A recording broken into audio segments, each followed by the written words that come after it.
Remedy is one of the few studios that have been consistent with releasing quality games. Their takes on supernatural elements and settings have been some of the most unique takes in gaming history, and it reached a point where their games have their own genre now. There are many elements that define a Remedy game, and Control checks, if not all, most of them.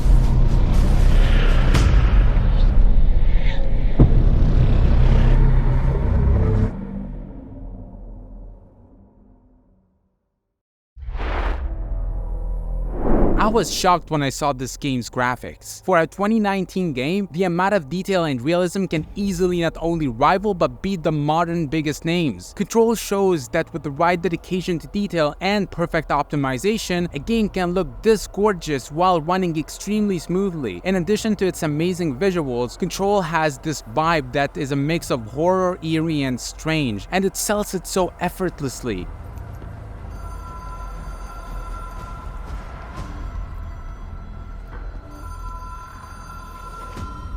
It can bend your mind sometimes with its smart visual play and impactful sound design. Control has an open world-like world, and honestly, I found myself getting lost in it since the map doesn't help very much sometimes. The world has so many levels and it can get confusing.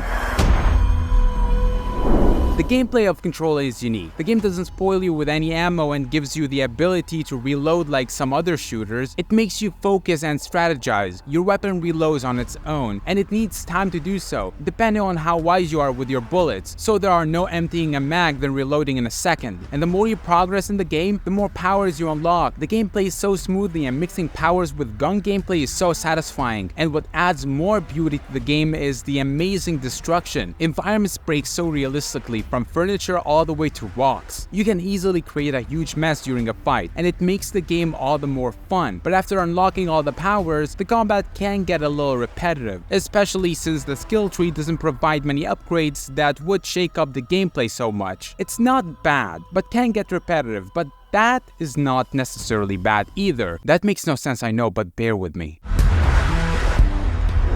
Keeping up with the very strange settings, the story follows Jessie, a woman who was drawn to the FBC, the Federal Bureau of Control, a facility that does supernatural experiments, by a strange entity inside of her that gives her powers. Upon arrival, she notices that the place is empty. She searches the place and finds the director's office. Upon entering, she finds the director shot. She approaches the corpse and finds the director's gun, an object of power, which chooses her to wield it and gives her powers. Jessie digs deeper into the bureau until she finds Emily and her team. Emily explains that something opened a gate for aggressive supernatural entities called the Hiss, and reveals that Jessie is the new director now. The story is extremely deep, and I could talk about it for hours. It's hard to explain what it's about without spoiling at least some of it because everything is so connected and deep, and it gets to the point where sometimes it makes no sense. Not that the story isn't making sense, but how it's told. The way it's told, it's so complicated sometimes, and you can easily miss the plot. Control is definitely worth the money and time, even almost 6 years after its release, and for that,